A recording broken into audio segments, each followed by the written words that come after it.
Du 23 juillet au 1er août a lieu le Mondial Air Balloon, un rassemblement mondial de montgolfières, le plus gros événement de ce genre au monde en Lorraine. Des centaines de montgolfières sont prévues, plus de 500 000 visiteurs également. Et nous sommes en compagnie de Thierry Baron. Thierry, qui va nous parler de l'événement et surtout de sa passion pour la montgolfière. Depuis combien de temps êtes-vous pilote? Je suis pilote depuis 2011.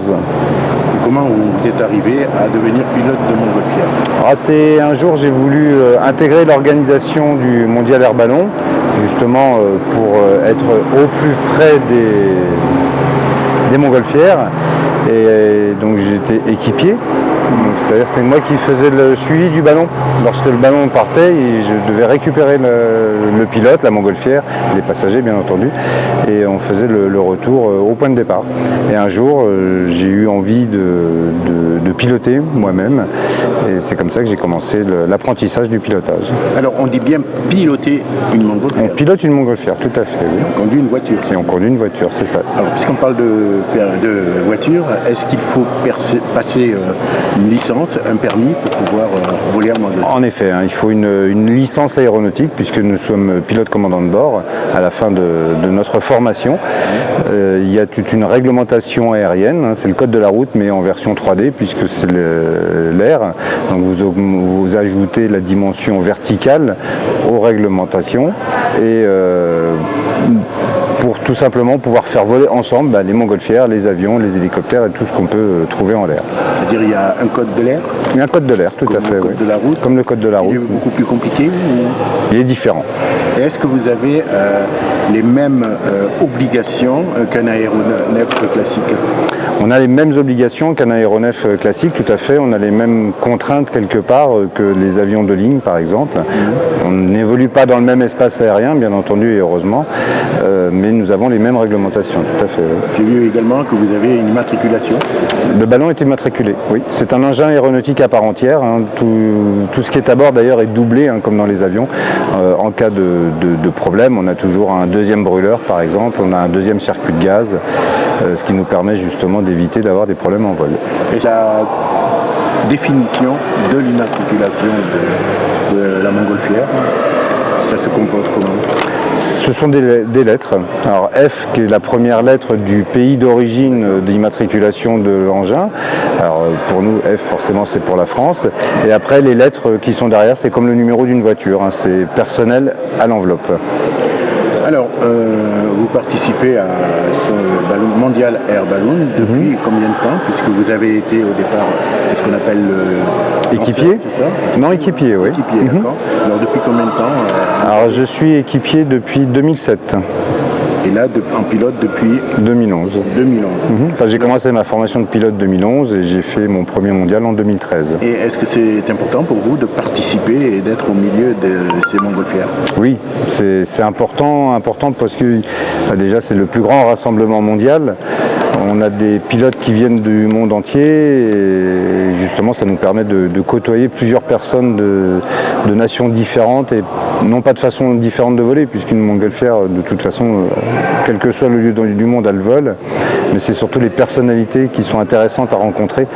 Pendant 10 jours, on est vraiment noyé dans le monde, c'est-à-dire la terre entière ne tient que sur un point et c'est sur la base de Chamblay. Alors est-ce que c'est une vocation ou un métier? C'est une passion. Une passion? C'est une passion. Parce que ça représente quoi pour vous de voler en montgolfière? Alors moi c'est une passion, ce n'est pas mon métier, j'ai un vrai métier dans la vie derrière. Ça représente quoi? C'est la liberté, c'est le contact avec les personnes.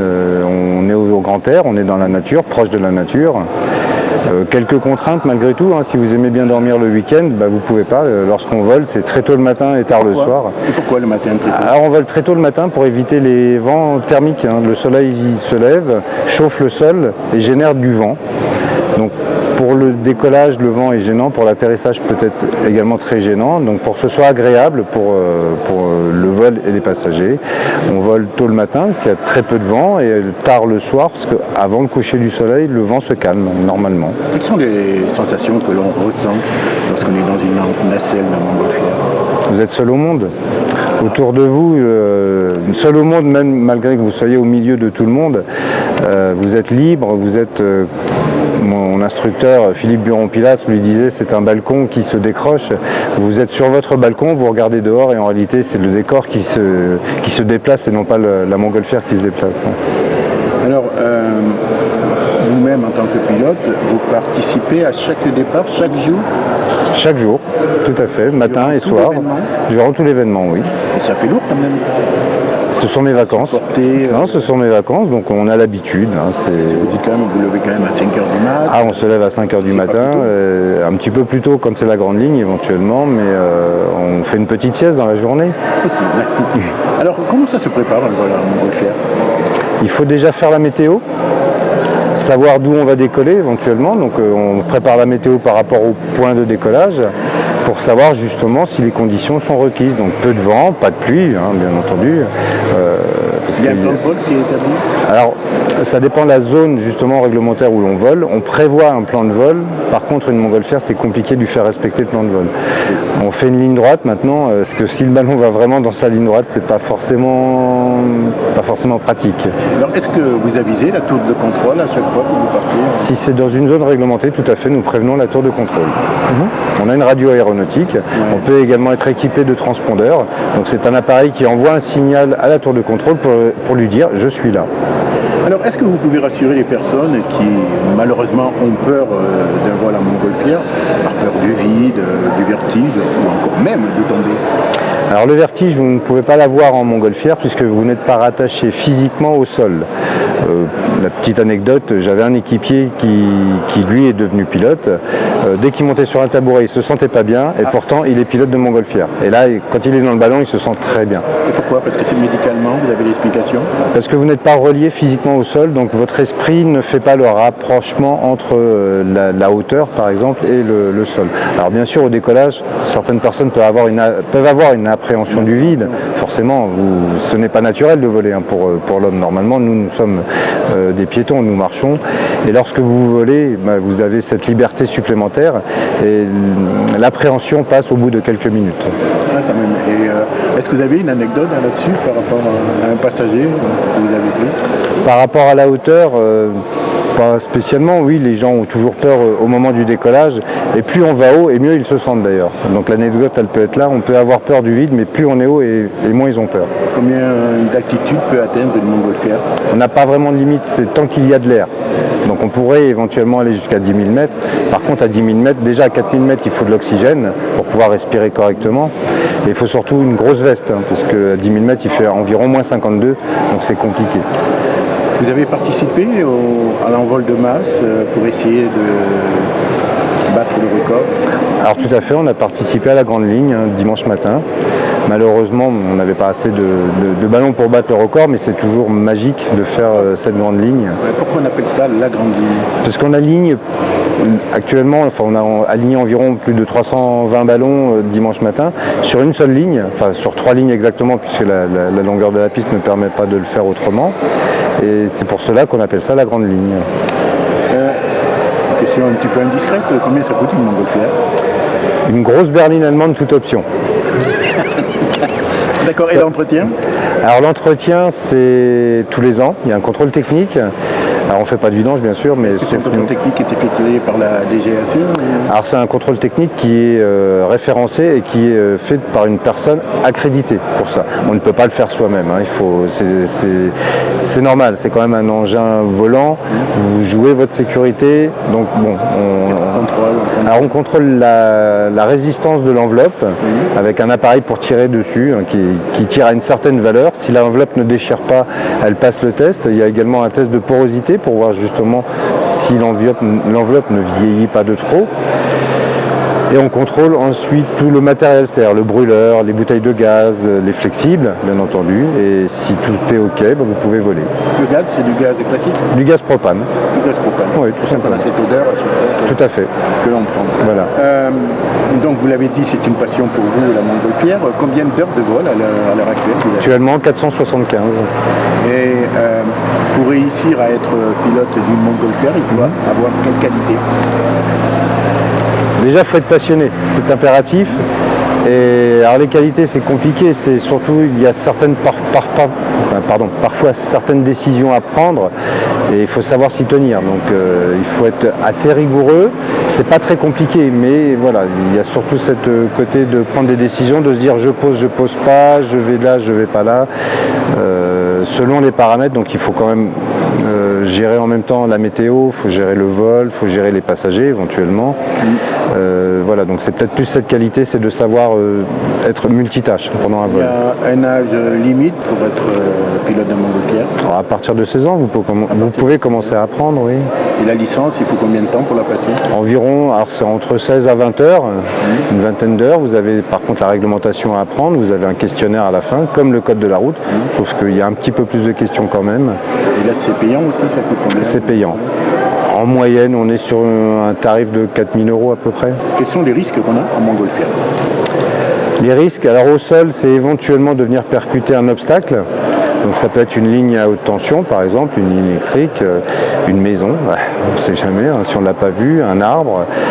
En l'air, il n'y a pas beaucoup de risques, hein, puisqu'il n'y a pas grand-chose, hormis un autre véhicule volant qui pourrait venir vous rencontrer.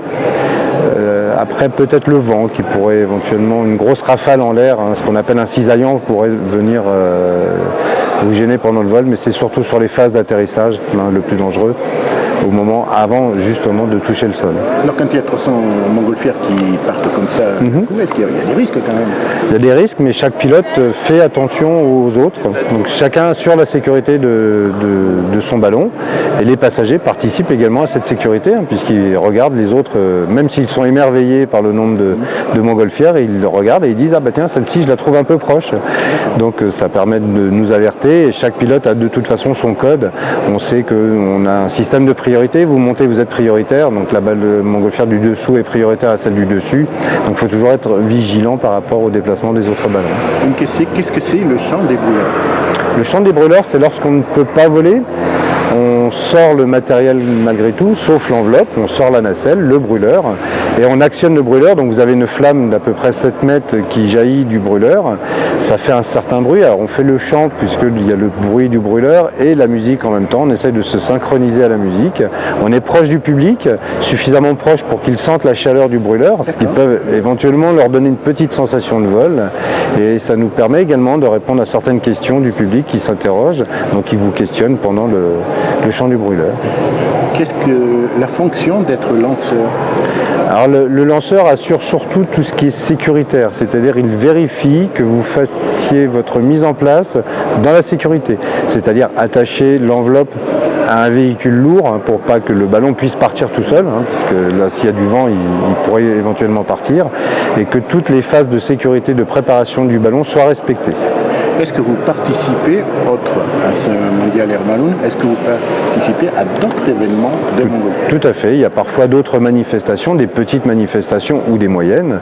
Nous avons par exemple à Metz un décollage du plan d'eau début septembre, qui est donc un vol de ville, puisqu'on décolle pas du centre-ville, mais on est très proche de la ville.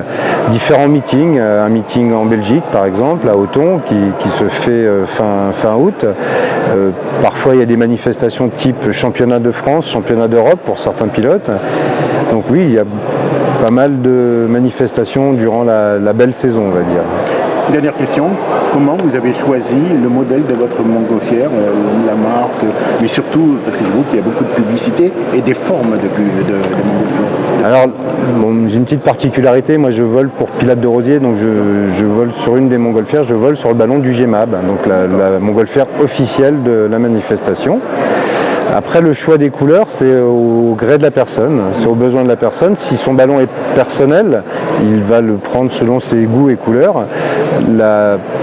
Les ballons publicitaires, on va dire, lorsque vous avez la marque d'une entreprise dessus, c'est le logo de l'entreprise généralement. Et le ballon en forme, là, c'est plus particulier, c'est un choix de la personne de se dire, comme nous avons actuellement le Pearl, qui est un bateau, donc vous avez un montgolfière en forme de bateau. Et ça se pilote à l'identique? C'est presque pareil, c'est un petit peu plus compliqué au niveau de la mise en place parce qu'il y a beaucoup des ballons qui ont des formes assez particulières, il faut fermer des caissons à l'intérieur avec des velcro et ainsi de suite pour obtenir justement cette forme finale. Mais le vol en lui-même, vous chauffez l'enveloppe, à un moment elle va s'élever, elle va décoller, elle va voler. Parce qu'on appelle ça le ballon parce que c'est la forme du ballon. C'est la forme d'un ballon. Pourquoi la montgolfière en forme de ballon? Puisque l'air va pousser sur les parois de l'enveloppe, ça va représenter une bulle, qui est la forme quasi naturelle et la plus parfaite de la nature. C'est la goutte d'eau, de toute façon. Donc si vous avez une montgolfière en forme de goutte d'eau, vous êtes quasiment sur la forme parfaite. Et on peut décoller même s'il pleut? Alors non, on ne vole pas lorsqu'il pleut. C'est gênant déjà parce qu'il faut un gros séchoir par la suite. Alors vous imaginez une enveloppe de montgolfière, c'est 25 mètres de haut en moyenne, 16 mètres de diamètre, 3000 mètres cubes à faire sécher. Alors déjà à laver et à faire sécher c'est quand même très compliqué. Donc à laver on ne lave pas une montgolfière et la faire sécher on est obligé de la gonfler de toute façon et de la chauffer en restant au sol pour justement qu'elle sèche. Merci beaucoup Thierry. De rien, merci.